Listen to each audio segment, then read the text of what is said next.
Hi kids, hello kids. Today we are going to listen the story on baby birds learns to fly. Once upon a time, several little birds were learning how to fly, while all other little birds joyfully jumped off the tree and began flying.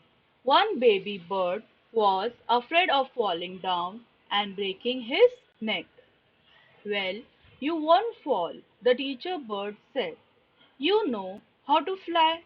When the baby bird refused to budge, the teacher gave him a gentle push. At first, the baby bird was shocked, but soon he spread his wings and began to fly. The story tells us don't let fear cloud your instinct.